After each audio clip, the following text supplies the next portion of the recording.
ओम शांति। परमात्मा पालना को अनुभव करने वाली मैं आत्मा समर्थ स्वरूप आत्मा हूँ। परमात्मा स्नेह का मुझ आत्मा को अनुभव हो रहा है। मैं मस्तक के बीच बैठी हुई परमात्मा स्नेह में समाई हुई हूँ। इसी परमात्मा प्रेम में आज के महावाक्य सुनते हैं। 22/2/2022 के महावाक्य हैं। आज बाबा हम बच्चों को समझाते कि बच्चे तुम सच्चे सच्चे व्यास हो, तुम व्यास के बच्चे सुखदेव भी बनते हो। बाबा समझाते सबसे बड़ा दुश्मन है देह अभिमान, जो तुम्हारे अंदर माया को लाता है, काम विकार को लाता है। तो बाबा समझा रहे कि बच्चे तुम देह अभिमान के कारण स्वयं को आत्मा निश्चय नहीं करते, इसलिए घड़ी घड़ी गिर पड़ते हो। फिर बाबा समझाते एक है रुद्र यज्ञ और दूसरा है रुद्र ज्ञान यज्ञ।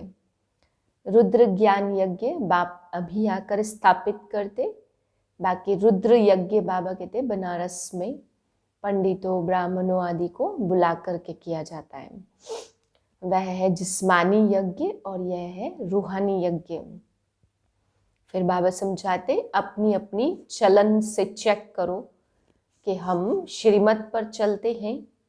बाबा कहते अपने मुंह मियाँ मिट्ठू नहीं बनो कि हम बहुत अच्छे हैं। चेक करो जैसे ब्रह्मा और सरस्वती बाप की श्रीमत पर चलते हैं, ऐसे ही हमारे कदम भी पड़ते हैं या नहीं, हम लायक बने हैं नहीं बने हैं। बाबा कहते अपनी चेकिंग करनी चाहिए। फिर बाबा समझा रहे कई बच्चे चलते चलते टूट पड़ते हैं, फिर कड़ी सजा के भागी भी बनते हैं। तो ऐसे कोई कर्म ना हो जाए जिससे फिर कड़ी सजा खानी पड़े। मीठे बच्चे तुम सबको गीता ज्ञान सुनाकर सुख देने वाले सच्चे सच्चे व्यास हो। तुम्हें अच्छी तरह पढ़कर सबको पढ़ाना है, सुख देना है। प्रश्न है सबसे ऊंची मंजिल कौन सी है जिस पर पहुंचने का तुम पुरुषार्थ करते हो। उत्तर है अपने को अशरीरी समझना, इस देह अभिमान पर जीत पाना, यही ऊंची मंजिल है। क्योंकि सबसे बड़ा दुश्मन है देह अभिमान। ऐसा पुरुषार्थ करना है जो अंत में बाप के सिवाय और कोई याद न आए। शरीर छोड़ बाप के पास जाना है, यह शरीर भी याद न रहे, यही मेहनत करनी है। गीत है इस पाप की दुनिया से कहीं दूर ले चल। ओम शांति। जीव आत्माएं या बच्चे समझते हैं दिल में है कि अभी हमको बाबा कहाँ ले चलते, बरोबर जहाँ से हम आए हैं वहाँ ही ले चलेंगे ना। फिर हमको पुण्य आत्माओं की सृष्टि जीव आत्माओं की दुनिया में भेज देंगे। श्रेष्ठ और भ्रष्ट अक्षर निकले हैं, जरूर जीव आत्माओं को ही कहेंगे ना। सुख व दुख जब शरीर में है तब ही भोगा जाता है। बच्चे कहते अब बाबा आया है, बाबा का नाम हमेशा शिव है। हमारा नाम सालिग्राम है।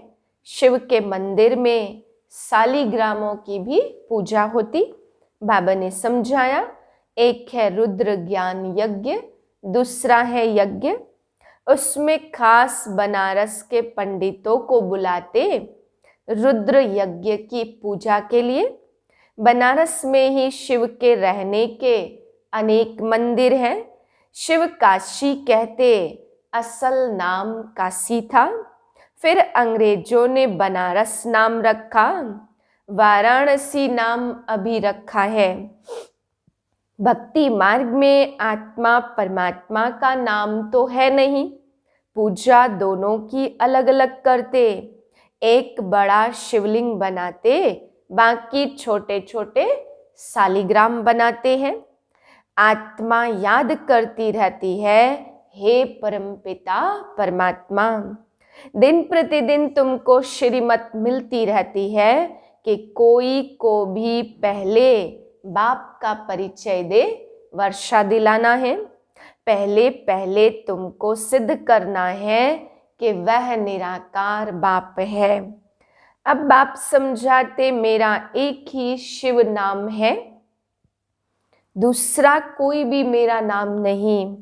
बाबा पूछते, बच्चे तुम्हारा सबसे बड़ा दुश्मन कौन है? जो सयाने होंगे वह कहेंगे देह अभिमान सबसे बड़ा दुश्मन है, जिससे ही काम की उत्पत्ति होती। देह अभिमान को जीतने में बड़ी मुश्किलात होती है। आत्म अभिमानी बनने में ही मेहनत है।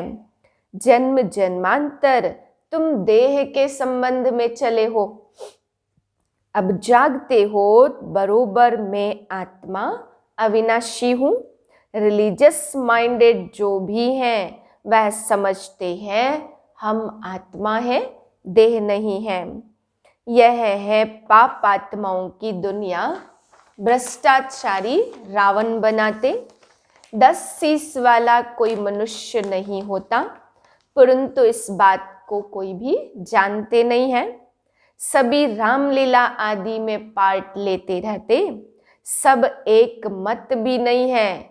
कोई कोई इन सब बातों को कल्पना समझते, परंतु यह नहीं जानते कि रावण भ्रष्टाचारी को कहा जाता।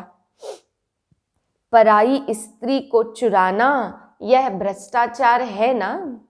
इस समय सब भ्रष्टाचारी हैं, क्योंकि विकार में जाते हैं। जो विकार में न जाए उनको निर्विकारी कहा जाता। वह है राम राज्य और यह है रावण राज्य। भारत में ही राम राज्य था। भारत सबसे प्राचीन था।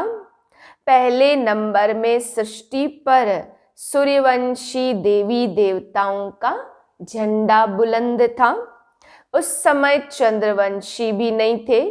अभी तुम बच्चों का यह सूर्यवंशी झंडा है। तुमको मंजिल का पता लगा है, फिर तुम भूल जाते हो। कितनी बड़ी पढ़ाई है। 21 जन्मों के लिए राज्य भाग्य पाते। ऐसा स्कूल में कितना अच्छा और रोजाना पढ़ना चाहिए। इस कल्प में अगर नापास हुए तो कल्प कल्प नापास होते रहेंगे। फिर कभी भी पास नहीं होना है तो कितना पुरुषार्थ करना चाहिए। श्रीमत पर चलना चाहिए। श्रीमत कहती अच्छी रीति धारणा करो और कराओ। अगर ईश्वरी डायरेक्शन पर नहीं चलेंगे तो ऊंच पद भी नहीं पाएंगे। अपनी दिल से पूछो, हम श्रीमत पर चल रहे हैं? अपने को मियाँ मिट्ठू नहीं समझना। अब अपने से पूछो, तो जैसे यह ब्रह्मा सरस्वती चलते, ऐसे हम श्रीमत पर चलते हैं। पढ़कर और पढ़ाते हैं, क्योंकि तुम सच्ची सच्ची गीता सुनाने वाले व्यास हो। तुम इस समय सुखदेव के बच्चे, सुख देने वाले व्यास हो। सुखदेव शिव बाबा गीता का भगवान है। यह स्कूल है। स्कूल में बच्चे की पढ़ाई से नंबर का मालूम पड़ जाता। वह है प्रत्यक्ष और यह है गुप्त। यह फिर बुद्धि से जाना जाता कि हम किस लायक हैं, किसको पढ़ाने का सबूत मिला है। बच्चे लिखते, बाबा फलाने ने हमको ऐसा तीर लगाया जो हम आपके बन गए। कोई तो सामने आते भी कह नहीं सकते कि बाबा हम तो आपके बन गए। कई बच्चियां पवित्रता के कारण मार भी खाती रहती हैं। कोई बच्चे बनकर फिर टूट पड़ते क्योंकि अच्छी तरह से पढ़ते नहीं हैं। नहीं तो बाप कितना अच्छी रीति समझाते कि सिर्फ मुझे याद करो और पढ़ो। इस नॉलेज से तुम चक्रवर्ती राजा बनेंगे। घर के बाहर लिख दो, 1 सेकंड में जीवन मुक्ति। जनक मिसल 21 जन्मों के लिए जो भारत नया था सो अभी पुराना हो गया। सिवाय भारत के और कोई खंड को नया नहीं कहेंगे। अगर नया कहेंगे तो फिर पुराना भी कहना पड़ेगा। हम फुल नए भारत खंड में जाते हैं। भारत ही 16 कला संपूर्ण बनता है और कोई खंड फुल मून हो न सके। वह तो शुरू ही आधे से होता। कितने अच्छे अच्छे राज हैं। हमारा भारत ही सचखंड कहलाया जाता। सच के पीछे फिर झूठ भी है। भारत पहले फुल मून होता है, पीछे तो अंधियारा हो जाता। पहला झंडा है हेवन का, गाते भी हैं पैराडाइज था। हम अच्छी तरह से समझा सकते क्योंकि हमको सारा अनुभव है। कहते हैं ज्ञान अंजन सतगुरु दिया, अज्ञान अंधेर विनाश। साहूकार तो कोई मुश्किल ही खड़ा होता। इस समय सचमुच बाबा गरीब निवास है। गरीब ही स्वर्ग के मालिक बनते, साहूकार नहीं। इसका भी गुप्त कारण है। यहाँ तो बलिहार जाना पड़ता।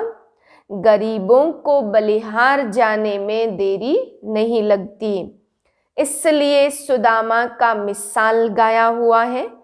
तुम बच्चों को अब रोशनी मिली है, परंतु तुम्हारे में भी नंबरवार है और सबकी जोत उझाई हुई है। इतनी छोटी सी आत्मा में अविनाशी पार्ट नोधा हुआ है। वंडर है ना, यह कोई साइंस की शक्ति नहीं है। तुमको अब बाबा से शक्ति मिलती बरोबर यह अविनाशी चक्र है जो फिरता रहता। इनका कोई भी आदि अंत नहीं है। नया कोई यह बातें सुने तो चक्री में आ जाए। यहाँ 10-20 वर्ष वालों को भी पूरा समझ में नहीं आता, ना किसको समझा सकते। तुमको पिछाड़ी में सब पता पड़ जाएगा कि फलाना फलाने के पास जन्म लेगा, यह होगा। जो महावीर होंगे उन्हों को आगे चलकर सब साक्षात्कार होते रहेंगे। पिछाड़ी में तुमको सतयुग के झाड़ बहुत नजदीक दिखाई पड़ेंगे। महावीरों की ही माला है ना। पहले 8 महावीर और फिर है 108 महावीर। पिछाड़ी में बहुत फर्स्ट क्लास साक्षात्कार होंगे। गाया भी हुआ है, परमपिता परमात्मा ने बाण मरवाए। नाटक में बहुत बातें बनाई है, वास्तव में यह स्थूल बाणों की बात नहीं। कन्याएं माताएं बाणों को क्या जाने, वास्तव में यह है ज्ञान बाण और इन्हों को ज्ञान देने वाला बरोबर परमपिता परमात्मा है। कितनी वंडरफुल बातें हैं, परंतु बच्चों को एक ही मुख्य बात घड़ी घड़ी भूल जाती है। सबसे कड़ी ते कड़ी भूल होती जो देह अभिमान में आकर अपने को आत्मा निश्चय नहीं करते। सच कोई नहीं बतलाते। सच तो कोई आधा घंटा, घंटा भी सारे दिन में मुश्किल याद में रह सकते। कोई को समझ में नहीं आता कि योग किसको कहा जाता। मंजिल बहुत ऊंची है, अशरीरी बनना पड़े। शरीर का भान नहीं रहता, फिर जब उनका शरीर छूटता तो आसपास सन्नाटा छा जाता। तुम बच्चे याद में रहेंगे तो कितनी शांति फैलाएंगे। यह अनुभव उन्हों का होगा जो तुम्हारे कुल के होंगे। बाकी सब तो मच्छरों सदृश मरने वाले हैं। वहां सतयुग में आत्मा एक शरीर छोड़ दूसरा लेती। यहाँ तुम जानते हो यह शरीर छोड़ बाप के पास जाना है। पुरुषार्थ वालों का भी पता तो पड़ता है ना, उनका शो निकलता रहेगा। बांधेली गोपिकाएं पत्र ऐसे लिखती जो कभी छुटेली भी नहीं लिखती। उन्हों को फुर्सत ही नहीं है। बांधेलियां समझती हैं शिव बाबा ने इन हाथों का लोन लिया है तो शिव बाबा का पत्र आएगा। ऐसा पत्र तो फिर 5000 वर्ष के बाद आएगा। क्यों नहीं बाबा को पत्र रोज लिखे, नैनों से काजल निकाल कर भी लिखे। ऐसे ऐसे ख्यालात आएंगे और लिखती हैं बाबा मैं आपकी वही कल्प पहले वाली गोपिका हूँ। हम आपसे जरूर मिलेंगे, वर्षा भी लेंगे। योग बल है तो अपने बंधन को छुड़ाती रहती हैं। फिर मोह भी किस में न रहे, चतुराई से समझाना है। अपने को बचाना है, तोड़ निभाने के लिए बड़ी कोशिश करनी है। माताएं समझती हैं हम पति को भी साथ ले चले, हमारा फर्ज है उन्हों को समझाना। पवित्रता तो बहुत अच्छी है। बाबा खुद कहते काम महाशत्रु है, इनको जीतो। ऐसी बच्चियां हैं जो पति को समझा कर ले आती हैं। बांधेलियों का भी पार्ट है। अबलाओं पर भी अत्याचार होते, यह शास्त्रों में गायन है। कामेशु क्रोधेशु कोई नई बात नहीं है। तुमको तो 21 जन्मों का वर्षा मिलता, इसलिए थोड़ा कुछ सहन तो करना ही पड़ता। अच्छा, मीठे मीठे सिकिलधे बच्चों प्रति माता पिता बाप दादा का याद प्यार गुड मॉर्निंग। रूहानी बाप की रूहानी बच्चों को नमस्ते। हम रूहानी बच्चों की रूहानी बाप को नमस्ते। धारणा के लिए है पहली पॉइंट, योग बल से अपने सब बंधनों को काट बंधन मुक्त होना है। किसी में भी मोह नहीं रखना है। दूसरी पॉइंट, जो भी डायरेक्शन मिलते उन पर पूरा पूरा चलना है। अच्छी तरह से पढ़ना और पढ़ाना है। मियाँ मिट्ठू नहीं बनना है। वरदान है बाप के प्यार की पालना द्वारा सहज योगी जीवन बनाने वाले स्मृति सो समर्थी स्वरूप भाव। जो विश्व की आत्माएं परमात्मा को बाप कहती हैं लेकिन पालना और पढ़ाई के पात्र नहीं बनती, सारे कल्प में आप थोड़ी सी आत्माएं अभी ही इस भाग्य के पात्र बनती हो। तो इस पालना का प्रैक्टिकल स्वरूप है सहज योगी जीवन। बाप बच्चों की कोई भी मुश्किल बात देख नहीं सकते। बच्चे खुद ही सोच सोच कर मुश्किल बना देते, लेकिन स्मृति स्वरूप के संस्कारों को इमर्ज करो तो समर्थी आ जाएगी। स्लोगन है सदा निश्चिंत स्थिति का अनुभव करना है तो आत्मचिंतन और परमात्म चिंतन करो। ओम शांति।